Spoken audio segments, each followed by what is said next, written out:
Have you ever stopped to think beyond the romanticized tales of cowboys and gunslingers about what life was really like in the American Old West? I'm not talking about the heroic shootouts or the gold rush dreams, but the raw and unforgiving reality of daily existence. Imagine for a moment what it meant to wake up each morning, not knowing if you'd find water, if bandits would ambush your wagon, or if a simple infected cut would be your death sentence. This is a question we rarely ask ourselves, but it holds a profound truth about human resilience in one of history's most mythologized yet misunderstood eras. Today we'll embark on a journey of discovery, not through Hollywood westerns or dime novels, but from a purely historical and anthropological perspective. We want to unravel the everyday reality of frontier life, to see it as it truly was, subject to the same brutal laws of nature and survival that governed all human existence before modern civilization. We won't seek romantic legends, but rather an understanding of how ordinary people faced the logistical nightmares of surviving in a vast, untamed wilderness. The American frontier of the 1870s was above all a landscape of extremes. The Great Plains stretched endlessly, a sea of grass that could swallow entire wagon trains. From the Mississippi River to the Rocky Mountains, from the scorching deserts of Arizona to the frozen prairies of Montana, the West was a land of staggering contrasts. Its landscapes varied from fertile river valleys where cottonwoods offered precious shade, to alkali flats where nothing grew and water could kill you, to mountain passes where snow fell even in summer. It was a region of raw, dangerous beauty, dotted with isolated settlements and military forts, where life unfolded at the mercy of seasons, distance, and violence. A homesteader's cabin in Kansas, a mining camp in Colorado, a cattle town in Texas, each represented a fragile human foothold in an environment that seemed designed to reject human habitation. The question that will guide us is precisely this: how did people who possessed almost nothing, who depended on their own strength and whatever help they could find, manage to survive? And more importantly, how did they endure day after day in an environment that offered no second chances? Their lives were a constant adaptation to circumstances, a lesson in human resilience in conditions that make our modern hardships seem trivial.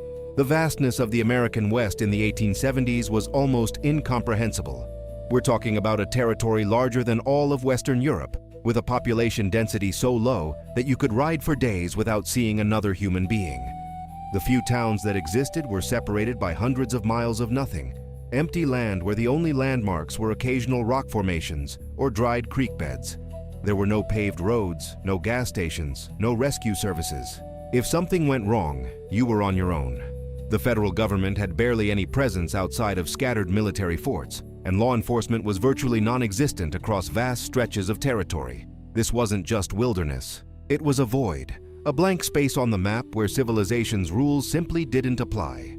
Travel in this environment was an enterprise fraught with mortal danger. The primary means of transportation was the horse, but not everyone could afford one. A good horse cost the equivalent of several months' wages for a laborer. Wagons, essential for families moving west, were even more expensive and required teams of oxen or mules. Walking was common, especially for those who'd lost everything or were fleeing something. A traveler on horseback could cover perhaps 30 to 40 miles in a day on good terrain, but the terrain was rarely good.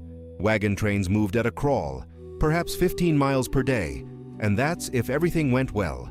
Every mile was an investment of energy, every day a physical ordeal. But the real challenge wasn't just distance, it was the complete absence of infrastructure. There were no reliable maps for most areas. Trails existed, worn by Native American tribes over centuries, later followed by fur trappers and then settlers, but these could disappear in a sandstorm or become impassable after heavy rain. Water sources were unpredictable.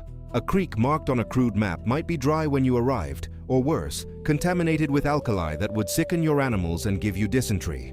Food had to be carried or hunted, and game wasn't always where you needed it to be. The basic resources for survival were a constant, gnawing concern. Water was the most critical. In the desert regions of the Southwest, you could die of dehydration in less than 2 days. Even on the plains, water sources could be 50 miles apart. Travelers learned to read the landscape, looking for cottonwood trees that indicated underground water, watching where birds flew at dusk. But mistakes were fatal. Countless graves along the trails marked spots where someone miscalculated their water supply. Food was equally challenging. The diet of a frontier traveler was monotonous and barely adequate. Hardtack, a rock-hard biscuit that could break your teeth, salt pork or bacon, so heavily preserved it was almost inedible. Dried beans that required hours of cooking and precious water. Coffee, often the only luxury, made from beans reused until they had no flavor left. Fresh meat meant hunting, which required ammunition you might not have, time you couldn't spare, and skills many settlers lacked. Vegetables and fruit were almost non-existent unless you passed through a settlement. Scurvy, caused by vitamin C deficiency, was common on long journeys. Shelter on the trail was whatever you could improvise.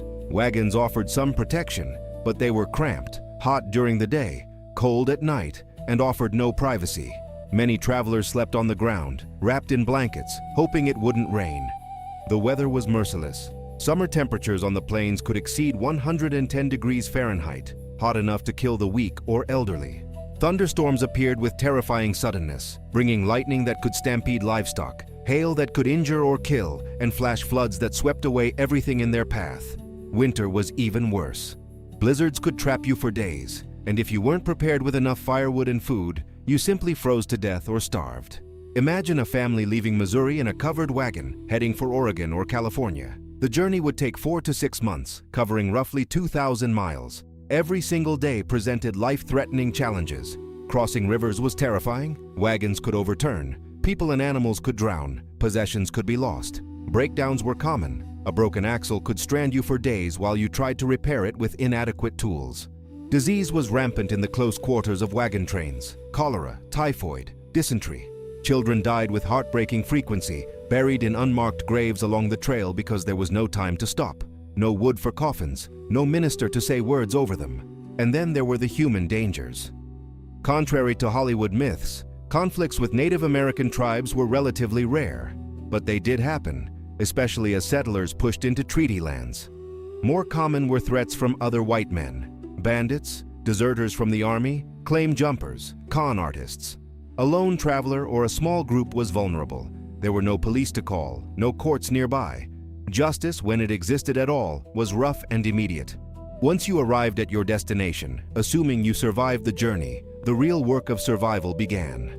Homesteading meant claiming 160 acres of land, usually land nobody else wanted because it was too dry, too remote, or too difficult to farm. The Homestead Act of 1862 promised free land, but the reality was brutal. You had to build a shelter, dig a well, break the prairie sod, plant crops, and survive for 5 years before the land was truly yours. Most failed. The first shelter was typically a dugout, literally a hole carved into the side of a hill, with perhaps a front wall of stacked sod and a roof of branches covered with more sod. These were dark, damp, infested with insects, and sometimes snakes, but they could be built quickly with minimal materials.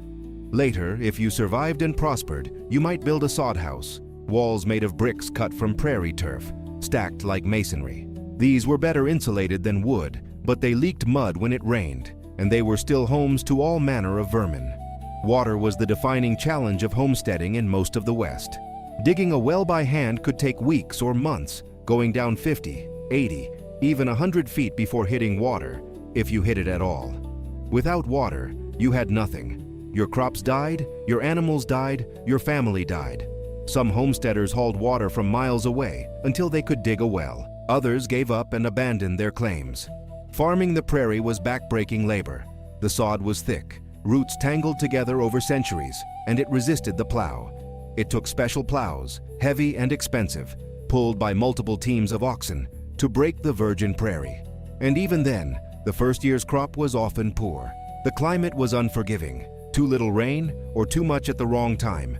Hailstorms that destroyed everything in minutes. Grasshopper plagues that devoured every green thing, leaving the land looking like it had been burned.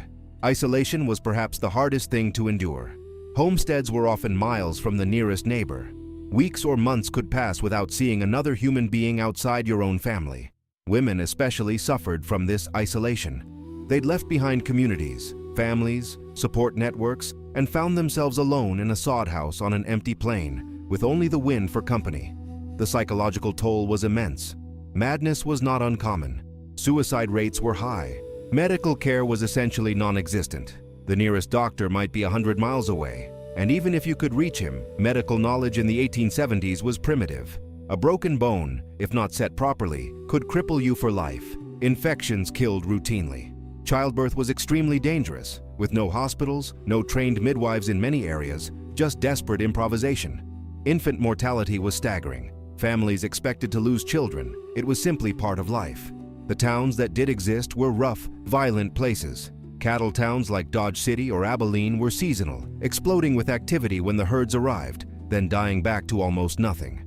During the cattle season, they were filled with cowboys who'd been on the trail for months, paid in cash, looking for whiskey and entertainment. Saloons, brothels, and gambling halls did brisk business. Shootings were common, though not the formal duels of legend. Most were drunken brawls or ambushes. Boot Hill cemeteries filled with men who died with their boots on, often buried without anyone knowing their real names. Law enforcement was minimal and often corrupt. A town marshal might be the only law for 100 miles, and he was usually a hired gun, chosen for his willingness to use violence, not for any sense of justice. Vigilante justice was common. If a community decided someone was guilty of a crime, they might hang him from the nearest tree without anything resembling a trial. The line between lawman and outlaw was often blurry. Mining camps were even worse than cattle towns. Places like Deadwood or Tombstone were essentially anarchic. Thousands of men, driven by gold fever, living in tents and shacks, drinking contaminated water, eating terrible food, working in conditions that killed and maimed. Cave-ins, explosions, silicosis from breathing rock dust. These were the routine hazards. And for what? Most prospectors found nothing. The few who struck it rich were often robbed or swindled out of their claims. Winter in the West was a special kind of hell. On the northern plains, temperatures could drop to 40 below zero. Blizzards could last for days, burying everything under feet of snow. If you hadn't prepared adequately, stored enough food, cut enough firewood, you died. It was that simple. Entire families were found frozen in their cabins when spring came. Cattle froze standing up. Horses died by the thousands. The winter of 1886-1887, known as the Great Die-Up, killed hundreds of thousands of cattle and bankrupted ranchers across the plains.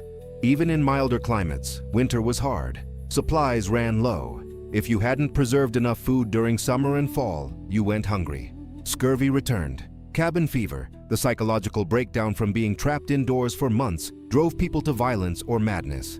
But perhaps the most brutal aspect of Old West survival was the sheer randomness of death. You could do everything right and still die. A rattlesnake bite while working your field. A horse that threw you and broke your neck.